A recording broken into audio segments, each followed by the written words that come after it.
As a salon or spa owner, cosmetology school gave you the skills to serve clients, but it definitely didn't teach you how to run a business. Somewhere along the way, you probably thought ownership would mean freedom, but instead you're working more hours than ever, barely paying yourself, and low-key worried everything's going to fall apart the second you step away. Welcome to the Beauty Biz Breakdown, where we give you the real strategies, systems, and structure that you need to fully step into the CEO seat in your beauty business.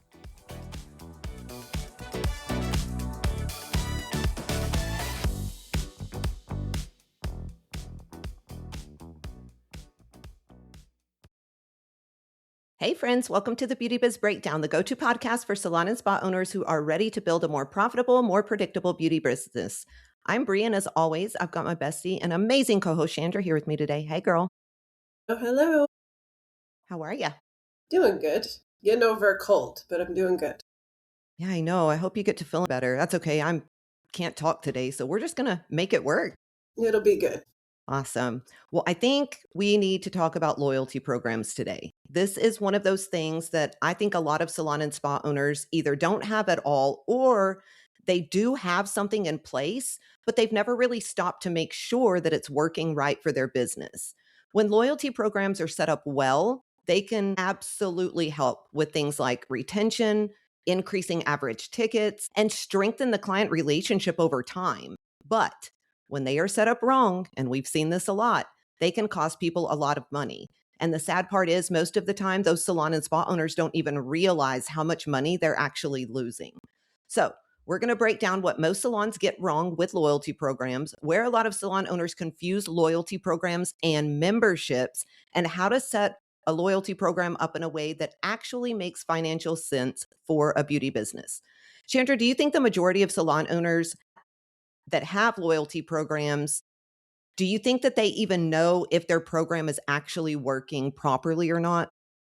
No, I don't think so. Yeah, not at all. No, I mean, we've seen it over and over again, right? And that's just the honest truth from coaching salon and spa owners for the last 6+ years. And a lot of them are using the old school methods when it comes to these loyalty programs. You know, they have a version of like a punch card or a point system, could be something like buy 9, get 1 free, something like that. And it's kind of focused on every time the client comes in, which is a little different than how it actually needs to be set up.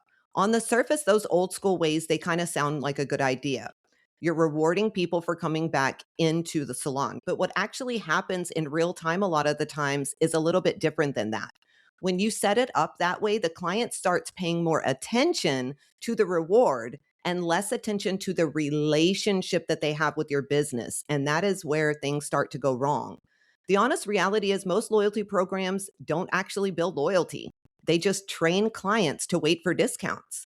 And there's a way to tell when that kind of starts happening in your beauty business because you're going to see it in the way that the client starts booking. So instead of booking consistently, they start, waiting until they're really close to earning that reward or earning the prize or whatever it is. Then when they do come in, they're really only coming in with the goal of using that reward, nothing else. They're not thinking about adding on services, buying retail, investing more in their hair, skin, nails, whatever services you provide. They're not doing the job that they need to do. You're giving something away, probably one of your more expensive services during a loyalty program. That's how it usually happens, right? But you didn't actually change anything about the client's behavior, which should be the number one goal of a loyalty program. And I think that's a big point that people don't realize. They don't think about that client behavior part. So the clients are coming in more often, maybe, but they're not spending more while they're there. So it really just turns into this discount that you didn't really mean to give. And that can be a huge problem. Chandra, I think part of the reason this happens is because these types of programs were never really built for businesses like ours. When you think about it, they make more sense for places where people are spending a small amount of money all the time. Coffee shops, frozen yogurt, stuff like that. That's kind of what they were created for. But in a salon or spa, that's not how it works because we offer higher ticket services. They're relationship based, they're trust based. And the value isn't just in how often somebody comes in, it's how much they spend when they do come in. whether they are buying that retail, whether they are referring people to you, whether they are becoming one of those clients that's going to stick around for years and years to come. So I think when people have a loyalty program in their beauty business and they're only rewarding the visits or giving away free services consistently, I think they're actually rewarding the wrong thing.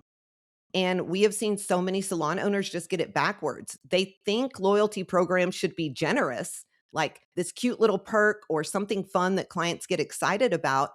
But if the perk or reward is not helping the things that we talked about, like retention, that average ticket, protecting your profit, it's not doing its job. So the whole point is if your loyalty program is costing you money and not changing the client behavior, it's not really a loyalty program that you have. It is a discount program. Those are two very, very different things. So we're going to go into depth about this stuff. But before we do, Chandra, do you feel like this is kind of one of those areas where owners think that just having something in place is better than not having anything in place at all, even if that something isn't working the way that it should? Yeah, I mean, I think that they hear about these things or they see other salons doing it, so then they just call their CRM system if it has it, throw it up, say, "Here, we need this." They put it together, they don't do the math, they don't check, they don't see even half the time I feel like when we talk to people, they don't even know how it works. And they're giving people these points. And so yeah, I think for sure they get thrown up all the time without much thought. Absolutely. And I would say probably a good 8 out of 10 of the ones that we have seen really are more like discount programs than they are loyalty programs, right? And if you have that in place right now, you've got to know where to start to kind of get that fixed. You have to start thinking about rewarding value, not just the visits. That is your first place to start. You have to think about that. And you definitely have to start thinking about rewarding the behaviors that you want more of, whatever that is for you. For most hair salons, it's the things that we discussed: the retail, the referrals, the clients building an actual relationship with your business, investing more money consistently over time. These things are going to make your loyalty program more successful and they're going to help your business grow. So many loyalty programs are not growing the business at all. And I think that there's something that we need to kind of point out too. A loyalty program and a membership program are not the same thing at all. A loyalty program, once again, rewards that behavior, period. A membership program is usually something that is creating recurring revenue. Completely different tools, completely different purpose. And I think you need to know which one you're trying to build in your beauty business because Chandra and I have seen things that look like a mixture of the two quite often. It doesn't have to be either, a loyalty program or a membership program. It's not like you have to choose between the two, but they have to do different jobs. So once again, a membership program might create predictable recurring revenue while a loyalty program is rewarding the behavior on top of that. So they can work together if they're designed intentionally. I think where owners get themselves in trouble is they start layering things together without thinking through the math of it all. We have literally seen salons that offer like a membership discount, and then they allow clients to stack loyalty perks on top of that, and then a promo on top of that. And before they know it, they've discounted themselves 6 ways and they don't even know how much that's costing. Sometimes they are discounting it so much that the stylist is actually paying the client to sit in the freaking chair. Chandra, what do you think feels more aligned for our industry? Do you think that it should be loyalty programs or membership programs or a mixture of both that actually work together? Yeah, I mean, I think a mixture of both that work together really is the best way to go. I think if you're, depending on your goals and the way that you can work with your clients, I think that makes a big difference as to what you're going to choose if you're not going to do both. But I do think they work kind of in sync if you set them up correctly. Yeah, I agree with that 100%. I think the reward and the perk is something that people really have to think about, though, right? And for some reason, we are all under this misconception that the perk has to be huge. I don't know why people think it has to be some grand gesture because it doesn't. They don't have to be big. You can do simple things. I mean, stronger discounts on retail, free add on services, birthday perks, anniversary perks, priority booking, early access, things that feel extremely valuable to the client are what you need to focus on the most, I think, instead of just these huge services that are going to completely wreck your profit, because that's something that we see play out all the time. Some of the best advice that I received, Chandra, when I was building my loyalty program was build rewards around margin, not emotion. And that stuck with me so much. That sentence is so beneficial. And I think one of the guardrails that we kind of put in place when we were building this is you want the reward or perk to be no more than about 1 to 3% of the revenue tied to that client relationship. That's really, really important to understand.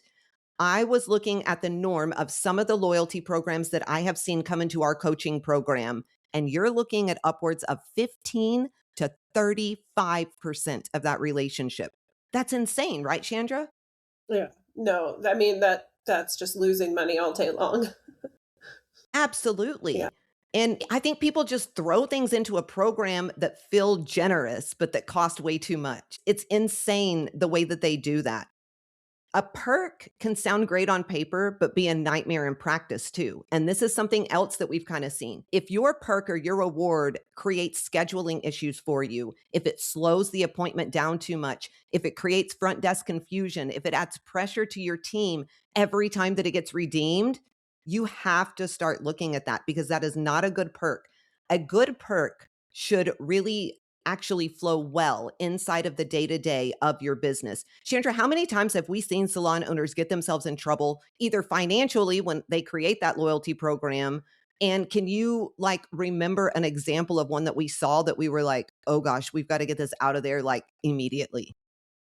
Yeah, I mean, I think when they create that loyalty program and they don't do it off of margins, then they start throwing things in there that are just at random, right? Like we've and some of the ones we've seen, like I feel like one that would stick out the most is giving away like a free haircut, like after a certain amount of points, and it wasn't even that many points. And so it's like if you give away a free haircut, you have to pay your stylist, you have to, pay for that product, you think you're giving away a service that's low cost, and I think that's why people do that. They think, oh, a haircut or a blowout or something that's a low cost to you, but at the end of the day, it's still not a low cost service. And if those points or the rewards that they've racked up don't equal even close to that, then you're in trouble. Yeah, big trouble. What is some of the services that you've seen aside from haircuts that have really given away a huge profit margin when you're coaching these owners? Sometimes we've seen color retouches, we've seen, even like a balayage toners, things like that. I mean, that's like crazy to give that away. Unless somebody's spending $10,000 with you, that you would not want to be giving those services away. And we've seen people do that. I mean, they just don't think they don't think about the money part or they don't do the math. They're like, well, this is going to make people spend more money because they're going to get a free whatever, and it's not laid out right at all. Yeah, absolutely. The math is so important. Something else that I think is important that we have seen people make a mistake with is the rules that are around these rewards, right? These loyalty programs. Can people stack their rewards? You have to have rules. Do their perks expire? You've got to look into, your laws and what's going on and how you can do that. Can your front desk make exceptions? That's a big one that I can remember. If you don't decide things like this up front, you can and probably will have a discount leakage happening all over the place in your business, and it is going to hurt your numbers tremendously. I'd also be deciding what the redemption boundaries are for something like this. Can a reward be used anytime or on certain services? Can it be used on Saturdays? Can it be used during blackout periods like holiday weeks? Can it be used with premium services or excluded from certain categories? Those things matter because if you don't define when and how rewards can be redeemed, people are going to start making assumptions. And that's where these programs can start getting really, really messy really fast. Honestly, a lot of times owners think they have a loyalty problem when what they really have is a rules problem. Sometimes Chandra and I have been able to go in and just fix the rules in a loyalty program and everything has worked out flawlessly. So I think the question isn't really whether salons should have loyalty programs. I think most salons and spas should. I think the real question that we have to ask is whether the one that you have right now actually working for you the way that it's supposed to be.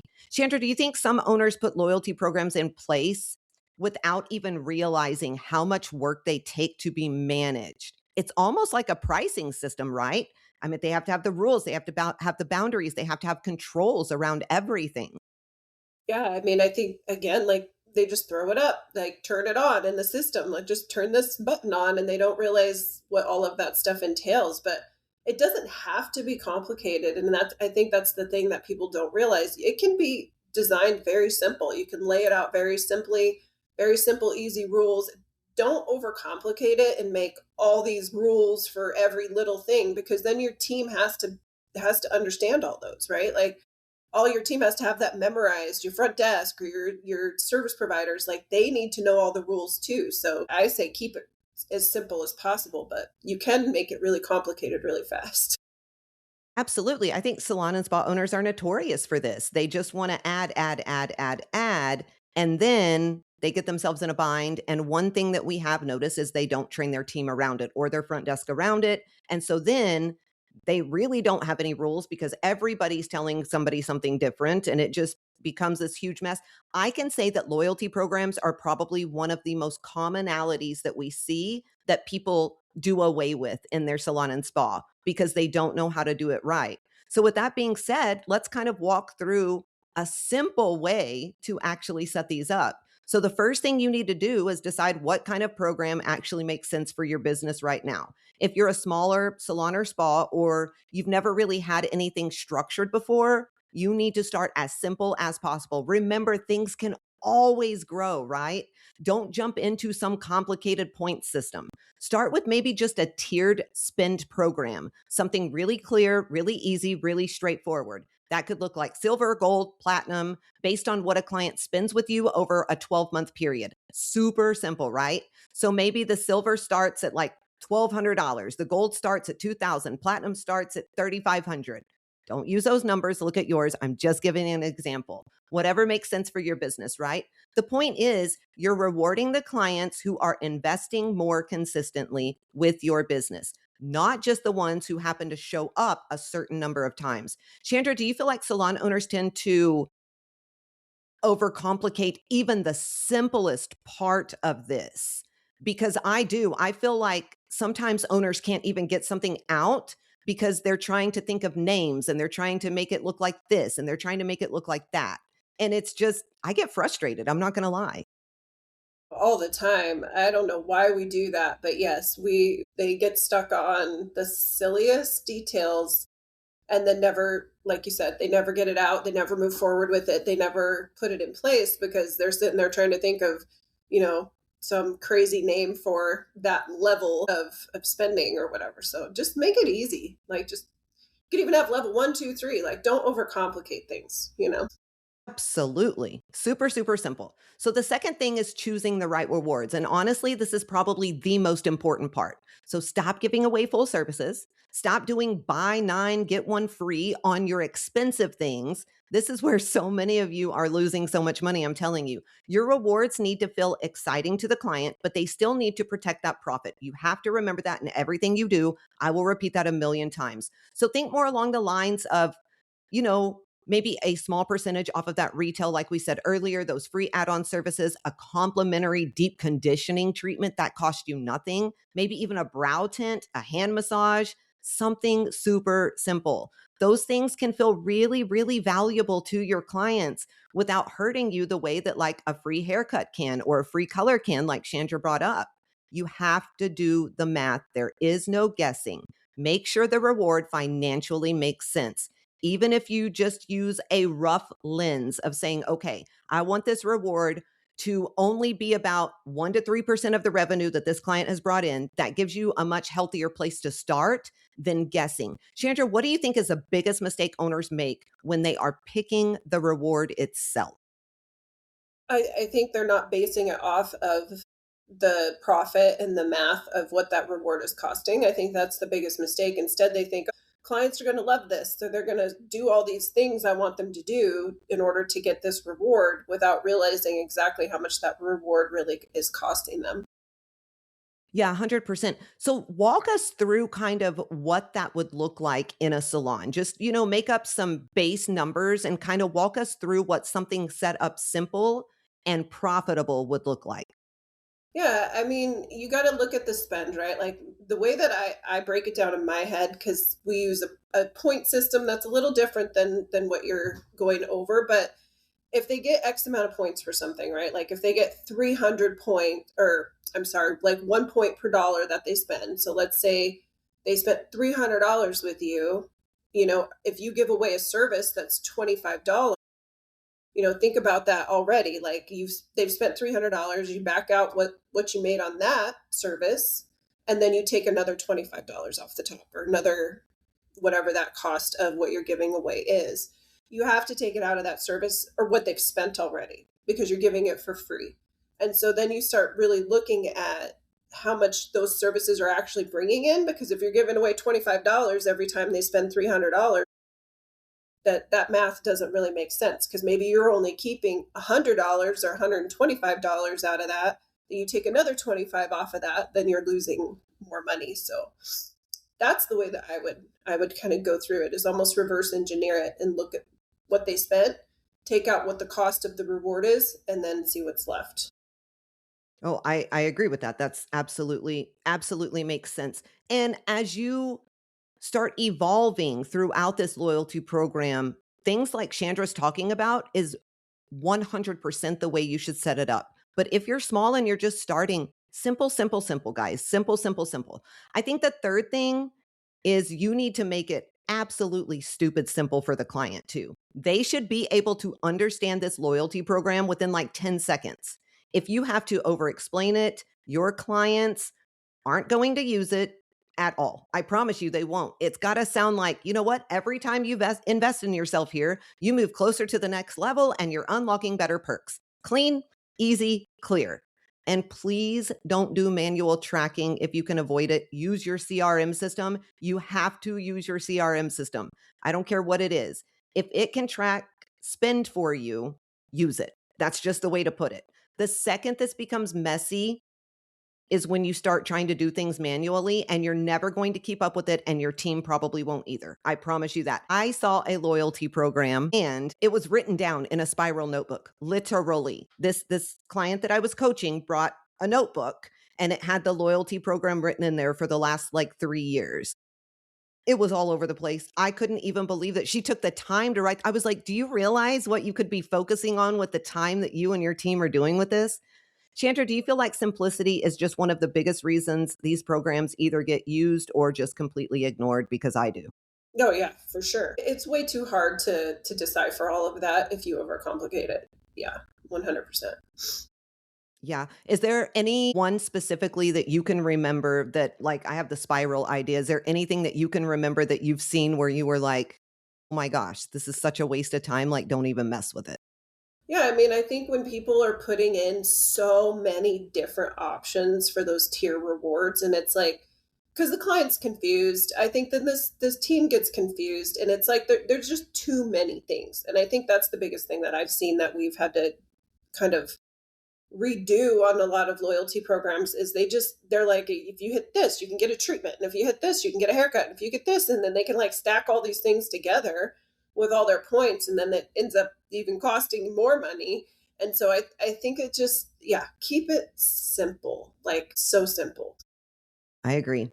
The fourth thing that you would have to do is you have to actually launch it the right way. You can't just, quietly turn it on and hope that people are going to figure it out. You need to define the tiers clearly in writing or whatever your point system is. You need to make sure your point of sale system is set up correctly to do this. You need to train your team on how to talk about it, whether that's in the chair or at checkout, how to use it as a tool for retail, for add-ons, for rebooking. And then you need to announce it in a way that feels exciting to your current clients. You can do this very simply as well. But I think something that people forget about all the time is announcing something like this. And this is really, really important for your clients.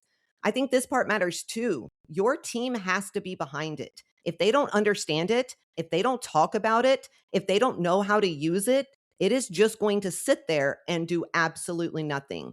Chandra, when a salon rolls something like this out and the team isn't really bought into it, what do you feel usually happens? It just falls by the wayside. Like there's just frustration. You get frustrated as the owner, you can't figure out why they're not getting behind it because it is a good thing if you have it set up correctly. And I think it's just frustrating and then you quit using it. Like that's just what happens all the time. Yeah. I was reading something, this is a little off topic, but I was reading some research yesterday, and it was stating that in the beauty industry right now, one of the main reasons that people leave a salon or quit a salon is because of the frustration, not being trained right, not knowing what's going on in the business, not knowing all of these things. We always tend to, as salon owners, blame that on something else, like they're lazy or they didn't want to work or they wanted more freedom or they wanted to work for themselves. It's shocking how many people leave because of the frustrations of just not being trained. And when you have things like this in your business and your team is not trained, it could be causing a huge issue. Would you agree with that, Chandra? Oh, 100%. And I mean, it takes time. It took me so much time to get my team trained on this. And I don't know why, because we have a really good way that we train. And it was something that they just couldn't, they didn't remember, they didn't understand, they didn't tell their clients. Like it was forever. And we finally, I mean, it took a while. It's going good now, but you have to be patient and you have to put in that work with them. Yeah, and I think another step to this would be tracking whether your program is actually working or not, right? Like you can't just set it and forget it. People do this all the time in the beauty industry. You should be looking at things every month, like your retention rate, how many of those clients are returning within 90 days, your average ticket, especially loyalty members versus non-members. You need to look at that. Your retail sales percentage, are your loyalty clients buying more retail if that's one of your perks and things of that nature. And your client lifetime value is huge that you have to look at, especially by tier. If those numbers aren't improving after 90 days of launching or a little bit more, you're going to have to probably adjust your program a little bit because it's showing that that's not working. Maybe the reward that you're giving isn't attractive enough. Maybe it's way too complicated. Maybe your team isn't talking about it because they don't understand it. Maybe your tier levels are off. Whatever it is, you need to figure it out and you need to know what it is so you can fix it. A loyalty program done right will absolutely help the things that we talked about, the retention, the average ticket, and the client lifetime value. They will. It is a proven fact.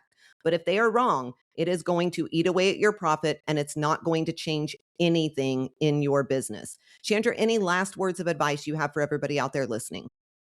I mean, I think it's really just kind of keeping it simple, making sure you as the owner understand it, and making sure you get a CRM software that can track it, and then make sure you work with them to put it out right. Like I've seen some where owners have set it up in their software, but they didn't really understand how it worked in the software, and they were giving away way too many points for things and people were racking up points really, really quickly. And so make sure you also get training from your CRM and understand exactly how it tracks, how it works, how they get points, how they redeem points. So that way you don't end up in a mess on accident. I think that's great advice. I think owners need to look at these programs like a business tool because that's what they are. They're not just this cute little reward or this little perk. They are a business tool. When they look at things that way, do you feel like it changes how they approach the entire loyalty program that they're putting out? For sure. They're looking at it from a business minded place, which is always going to be the best thing for your business overall. And they actually have more control and they have more, I don't know, more confidence when they're launching stuff like that when you're coming from that sort of mindset. Percent. All right. I want to get to this week's listener question really quickly, and it's actually about loyalty programs. So I think that's pretty cool. Chandra, the listener asked, I have a loyalty program in my salon currently. I am losing so much money. I don't know if I should just cut it out or completely rebuild it. Our clients love it. The team's on board. What should I do? I mean, I would definitely rebuild it if people are liking it and they're utilizing it. I think they're a great thing to have. So I definitely would rebuild it, but I think you do need to go in and look at how you have it set up. Are you giving away too many points on accident? Do you have the rewards as things that are too high of tickets, or did you make it too easy for people to get to those things? Like that's the other thing that I think we see a lot too is people reward a whole haircut for like 300 points and they got that from like one haircut, right? And so you want to make sure that you have it set up so that they're, like Bree said, that 1 to 3%, like go through all your numbers and make sure that that's all you're giving away when people are redeeming. Yeah, absolutely. And I think this all goes back to, once again, something that we preach at the Beauty Biz Agency. You have to know your numbers on everything, right? Because if you don't even know what's on your profit and loss statement, you can't build something like this. It's not possible. And so everything always goes back to the numbers. And that is really, really important to remember. All right, as we wrap this up, the biggest thing that we want you guys to think about is this. Your loyalty program is not just some extra thing that you offer your clients. It is actually a business tool. You have to remember that. And it's going to either help your business grow or it's going to cost you money. There's no in between when it comes to them. A lot of the difference really comes down to what you're actually rewarding. Like Chandra said, if you're just rewarding the visits and giving away really high ticket services, you're not getting the result that you think you are. But when you start rewarding the clients who are actually investing more, purchasing retail, staying consistent with you, everything will start to look a little bit different. And I think the biggest takeaway is loyalty programs, they tend to work best when they're treated like part of your business, like part of your client experience journey, not just part of the marketing. We see this a lot. People just use that as a marketing hack or a marketing tool, and that's not what it is.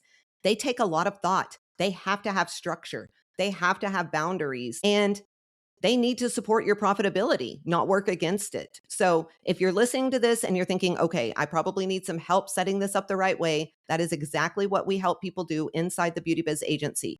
You can go to our website, www.thebeautybizagency.com. You can grab some of our free resources, check out some of our coaching options, book a strategy call with our team. You can find so many resources on our website. I'm telling you guys, we have a ton of them on there. I think we even have one about loyalty programs. So make sure that you grab that if you're going to be setting something up. If this episode just got you thinking a little bit more, make sure you send it to another salon owner and ask them kind of what they think about this idea. We need to get conversations like this going more in this industry. These kind of conversations are healthy for us. And if you haven't already, please take a quick second to leave us a review, either on Apple Podcasts or Spotify. It really does help more owners like you find us. Also, make sure that you're subscribed so you don't miss out on the next episode or anything that we have coming up at the Beauty Biz Agency. Chandra, how do our listeners stay connected? Make sure you're following us on all social media platforms at the Beauty Biz Agency on Facebook and Instagram, or the Beauty Biz Mentors on TikTok. And definitely shoot us a message. Reach out to us with any questions that you have that you'd like us to answer on the air. Absolutely. All right, friends, that's a wrap on today's episode of the Beauty Biz Breakdown. Thank you for bearing with us today. We had some tongue twisters and it's just been one of those days, but we made it through. We just want you making these kinds of decisions with intention and really understanding what is happening inside of your beauty business, because that's what helps everything start to feel more solid and more predictable, honestly. Until next time, take a look at what's in place, make sure it actually makes sense, and start building a business that actually works for you. Now go out there, make bank, run the show, and ditch that chair. And as always, keep slaying those business goals with a whole lot of swagger.